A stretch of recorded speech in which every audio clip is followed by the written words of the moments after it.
Welcome to Beyond the Pages. I am so incredibly honored that you're here, but I'm also really excited because I know that by the end of these 6 modules, you will be confidently on your way to building a home culture that loves and values reading. You're going to see transformations in your environment, in your routine, in your strategies, in library visits, in the cost of building a home that loves learning and reading, and I'm so excited to take you on this journey.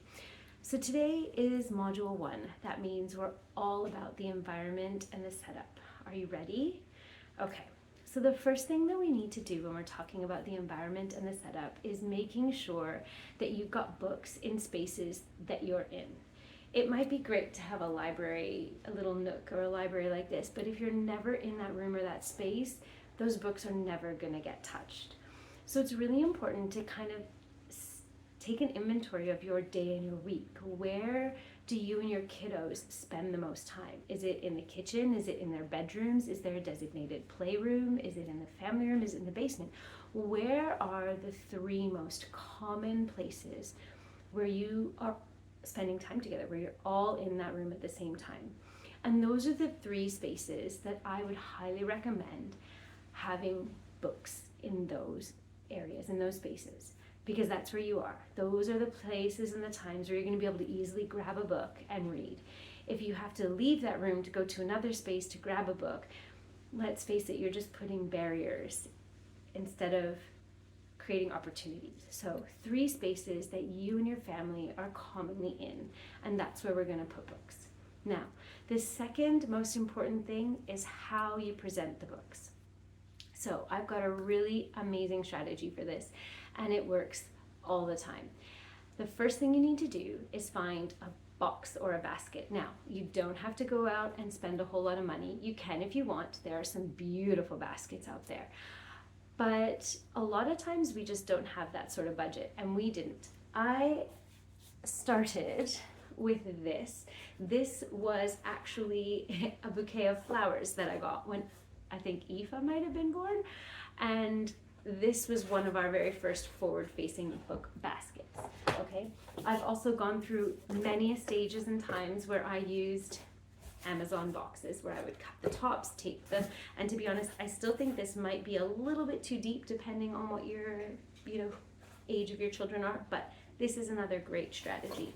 We have baskets like this. I think these are good old-fashioned IKEA. Lots of options. Go around the home, look and see what you have. Dollar Store has got some great options too. So you got to find 3 baskets. Okay, so I've got 3 here. You've got 3 spaces where you're commonly spending time. So for our family, it would be the bedroom, because that's where we read our bedtime books. I need to have a box or a basket of forward-facing books there. The kitchen or the dining area, because we're constantly at our dining room table, so I need to have books there. And we've got this space and we're in this one a lot, but we also have some in our library, in our living room area where our sofa and our TV and all of that is. We've got books there. So 3 common spaces, and now you've got a box. The next thing to do is take your books and put them forward facing in the box. Now, see, this is what I mean by, I think this one is a little bit too deep if you're putting like board books. If you're grabbing taller books, like say, let's grab a tall one here. This one, that's great in that space, right? So you've got a few forward-facing books, okay? Maybe 3, 4, depending on the size of the box. It could be more, but it needs to be really easy for your little ones to be able to look through, okay? And you put those in your 3 common areas. Now, I know how lovely and tempting it is to have them tucked all away and looking neat and tidy. The thing is if our children can't easily access them, they're never going to grab them independently. They're going to need you to help them to get the book all the time. And the goal is to eventually have them being able to access the books and read them or look through them independently.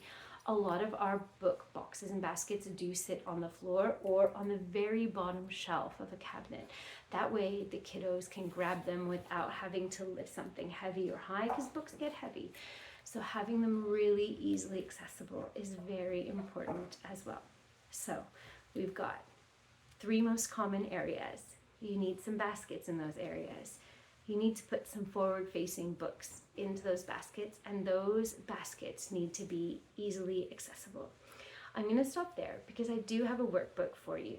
Make sure you download the workbook and work through these steps and stages.